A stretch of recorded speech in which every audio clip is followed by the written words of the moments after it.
So we're back with more cards. Today we've got Paladin cards, kicking it off with Pipsy Painthoof.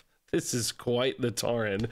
She is a 7-mana 4/4 death rattle, summon a random divine shield, rush, and taunt minion from your deck. So this is actually a big old pile of stuff potentially. Those of course could be really big minions if you build your deck in a way such as that those divine shields, rushes, and taunts that Pipsy's going to summon are actually just going to be big stuff. Do keep in mind, Paladin also got some more small to medium-sized things that would definitely fit into this mold, like the Tigress plushie, given that this has rush and divine shield. We also did see Toy Captain Tarim earlier as a refresher too with taunts. So in some ways, like a card like this actually would be really bad to get off your Pipsy Painthoof, because you would lose its battle cry, you would lose its miniaturize. So in some ways, while this might feel like a great enabler, it also does come with some deck building challenges and restrictions in essence. Although not literally,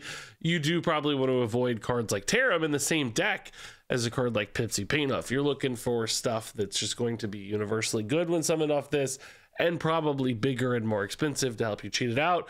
Maybe running the rest of your deck with non-Divine Shield, Rush, or Taunt minions, and then isolating those keywords into big payoffs for Pipsy Painthoof. Now that said, that's maybe going to feel like a lot of an overcommitment with this card, because this is pretty big and pretty slow. It is a 7-mana 4/4. This is not a battle cry. This is a death rattle, so very susceptible here. Not only could this be like transformed or silenced so that you lose those effects and you played a 7-mana 4/4, it can also just be ignored sometimes. And if you really need, a rush lifesteal card, it might be a little bit hard to activate this. You might need an additional card to kill it off, or whatever it may be, and maybe not Paladin's specialty. I mean, there's this big package of like Kangor, but even like lead dancers in that package does not make sense with Pipsy, because they're both 4 attack. The lead dancer wants to summon something with less attack than itself. So I don't know, man. I'm not really sure where this lives, what space this is in. Like, yeah, there are some great payoff cards still floating around too, like the Anoyo Troop or whatever. But I just don't see this coming, dude, man. It's just so slow, so delayed, and definitely not all that supported by the cards in this set, which is often at least a death knell for a card in the short term. Maybe something to keep an eye on for later, but I kind of don't see it with all the Renos and the effective board clears the world out there anyway, and this takes a while to even get to that stage. Moving on to the Wind Up Enforcer. This is another one of those wind up cards. 6 mana 3/5 with tradable. And Battlecry summon 1 copy of this minion. Now, notably, because that is a copy that will inherit any of the sort of buffs this card is given, which we're going to see some hand buff stuff. We've, of course, previously seen hand buff and various buff things in Paladin. Board buffs obviously aren't going to be as useful for the Wind Up Enforcer, because it's a Battlecry. So if you buff the first one, the second one has already been summoned. But any preemptive buffs can get duplicated, making these potentially really big. And of course, with this trading to upgrade, you can get additional copies as well. So you spend 3 or 4 mana trading this in early in the game, buff it up a few times, you could have yourself a really nice big board. My concern for that is there's no keywords on this. It is just a dude. There's not even taunt, which I thought would be pretty nice. The other thing is, if your deck is kind of stat based and board based and honest minions on board, which this would be when it works, are you going to be able to trade off that much? Are you really going to be happy to be trading in a few times to get extra copies of this? And I think ultimately you do need like 3 to 4 minions to make this even feel solid, and then a full board would be nice, and additional stats on top of that. So it feels like you're spending your entire early game plan like trading in, playing like preemptive hand buffs, deck buffs, whatever they are, to get this going, and then you get to it and it's not even like as good as a Dragon Golem from Druid, who didn't really have to do any work. That card just kind of worked and had taunt too, I guess. So I don't know, man. This just feels, again, too honest and kind of too late for what it is, and it requires a lot of setup and a lot of work as well, which is not looking great to me. Moving on to some of those hand buffs we talked about. This is Painter's Virtue, a 4-mana 2/3 weapon. By the way, this art is wacky, dude. It's a hammer with a paintbrush on the end. Like, I don't know, man. I get it in theory, but in practice, I don't know. It's goofy anyway. It's got lifesteal, and after your hero attacks, give minions in your hand +1/+1. So you can kind of see the recipe for this, right? Like, hey, I'm going to get all these buffs going later in the game. I need maybe a little survivability to get to that stage. I'm going to die so I can swing the game on the back of those stats. So we got some lifesteal here baked into the Painter's Virtue, which is nice, but at the same time, as we've talked about a lot, you know, stats for the sake of stats late in the game just have not been a recipe that works very well in Hearthstone. Like, you want stats and big stats to be more impactful earlier in a game rather than later. And taking all of these kind of delayed actions, playing a slow weapon, trading in your dude, right? Like, all of these things, playing a 4/4, whatever, right? All these things, they need big payoffs to be worth it. And yeah, I mean, this is nice, right? This is +3/+3 in buffs. Like, that is a lot. But when that's happening on turn 7 or whatever, you're getting into the stage of the game where just big universal removal starts landing. You're already dead to an aggro push if that's the other side of the matchup you're playing. So there's not really a big window here for those stats to get down and end the game. It's a really, really narrow window of opportunity in most matchups, because if it's a control deck, you got to get in under it, and you're going to be coming in pretty late. If it's an aggro deck, you're coming in too late with all those stats and maybe not doing enough to stabilize. So I don't know, man. It just doesn't really feel like this kind of mid-range stat stuff package works well when it's requiring so much passive setup and such a delay that none of those stats are really landing, you know, even turn 3, turn 4, turn 5. It's really about big stats. Turn 6, turn 7, turn 8. That might just be too late for a lot of these, and I'm not even sure you're going to be getting them that big by that stage anyway. So this card's a little faster, which I do like. Flash Sale here, 4-mana spell. This one's going to summon you a 1/2 mech with Divine Shield, so you get your little Neutron. Then you're going to give your minions +1/+2. So this is an immediate board buff, of course, and I like that you're getting a minion alongside it in a pinch. If you have to, you can play 4 mana for just this to give yourself that 2/4 Anoyo, which, you know, not good. A 2/4 Divine Shield taunt with for 4 mana, it's not great, but it's not a disaster. Maybe if you're just like dying and you had to play this, it's nice they give you something to fall back on. But, you know, we saw, for instance, that cool neutral death rattle card that was summoning, you know, 5 toy soldiers, for instance. Let me pull that up real quick so you guys can just see that. And that looked kind of insane, right? The sort of egg, something like this, right? The bucket of soldiers. Like, imagine this dying. You get these 5 soldiers and you have a card like Flash Sale. That becomes an enormously effective buff. It's more expensive perhaps than some of the like token druid buffs we've had in the past, but, you know, you're getting a nice body to go with it as well. So that's eating up a little bit of the cost.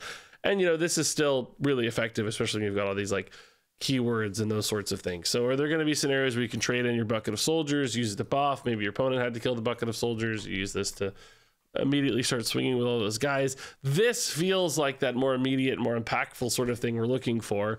It's just a question of whether or not Paladin can get wide enough, fast enough. There are Silverhand recruit strategies that can also perhaps play into this a little bit as well. Divine Shield minions are just kind of sticky sometimes. You play enough of those early, a couple can linger around into turn 4. This could feel like a good buff even on like 2 cards, since you're also getting another minion alongside it as well. So this definitely does line up a little bit better for me, just with the pace of Hearthstone, the strategies of Paladin lately. This makes more sense.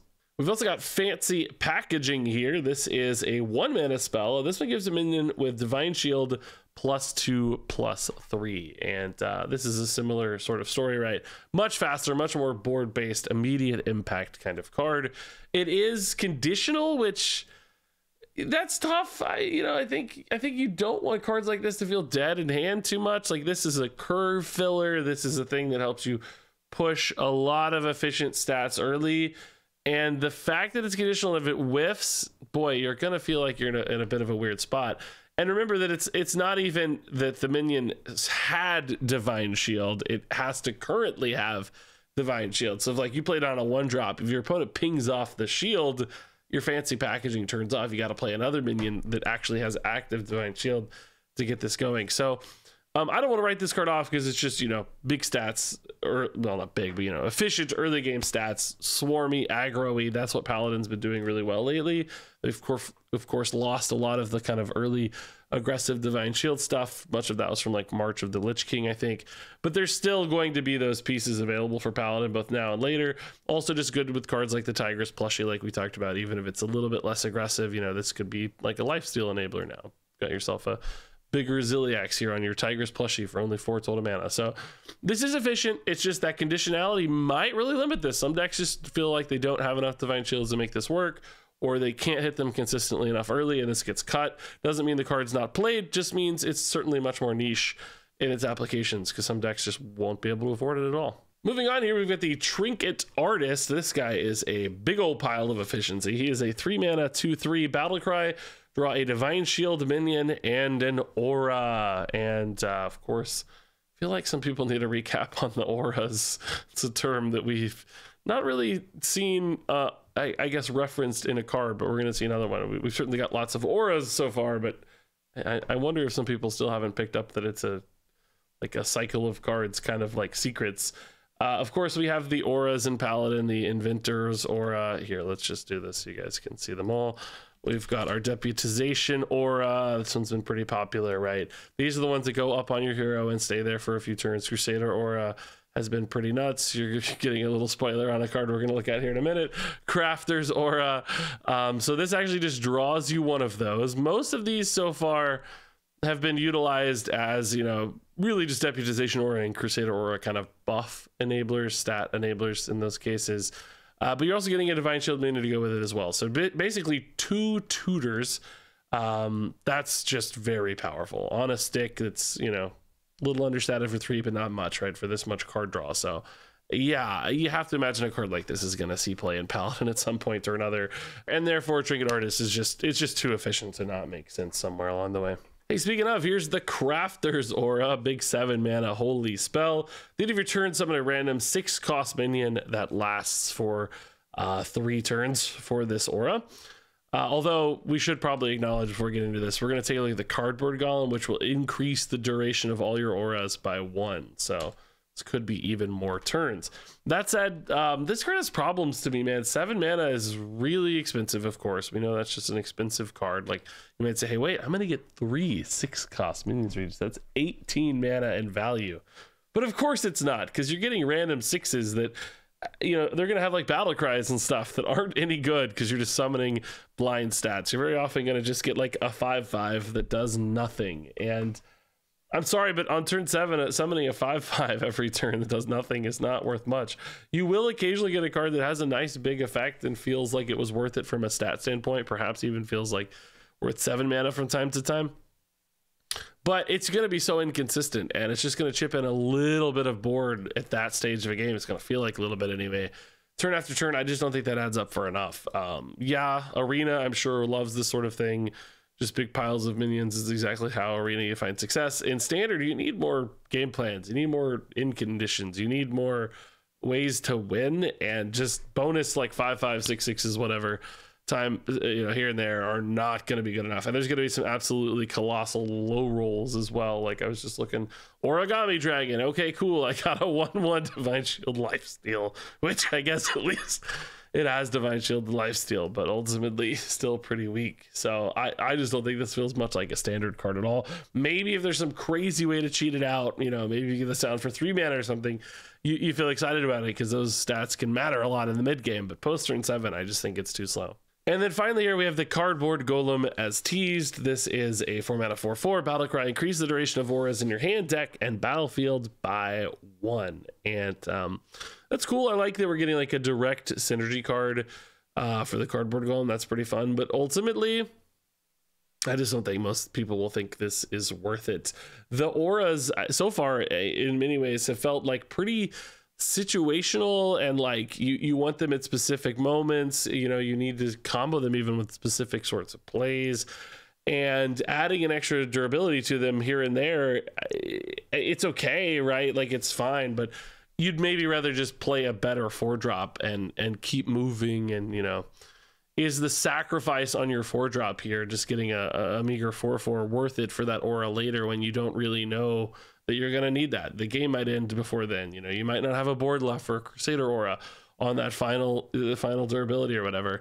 You know, an extra 6/6 is that, or 6-drop at the end of it, is that worth it when the game's already, you know, at such a stage? I just don't think so. It feels like in many cases you'd almost rather shorten your auras and make them more impactful as opposed to stretch them out. Not to mention that if you have an aura up, you can't play the same one again, right? So you know, if you have 2 of each aura, sometimes you might just be like clogging up your hand or getting stuck with auras that you can't play again. I mean, it's kind of a problem anyway sometimes, and ultimately one of their kind of design flaws, I would argue. They feel like they get cards stuck in hand too much. But anyway, I just don't really think this pays off quite enough. Maybe we'll see some auras in the future, but we've seen what we've gotten in this set so far, and I just, you know, doesn't feel worth it to me. This is gonna be a really, really long game where you try to add like two durability to this aura. 5 straight random 5/5s. Is that enough to whittle people down? I don't think so. So now let's do some quick reviews. Pipsy Paint Hoof is a 3-star card. Wind Up Enforcer is a 2-star card. Painter's Virtue is a 3-star card. Flash Sale is a 4-star card. Fancy Packaging is a 3-star card. Trinket Artist is a 4-star card. Crafter's Aura is a 2-star card. Cardboard Golem is a 2-star card. Yeah, there you go. That's the Paladin set. Not totally in love with most of this. I thought Toy Captain Tarim we saw earlier looked pretty cool, and I think that Tigress plushie we saw earlier looked pretty cool, but maybe not the strongest set of Paladin cards, which might be by design. They've been pretty good for quite a while now with all the little aggro Divine Shield Paladin-y stuff we've seen. So I don't know. I just don't see this coming together, but I'm curious if you do. You like these cards better than me. Share those thoughts in the comments below. Thanks so much as always for watching, and until next time, game on.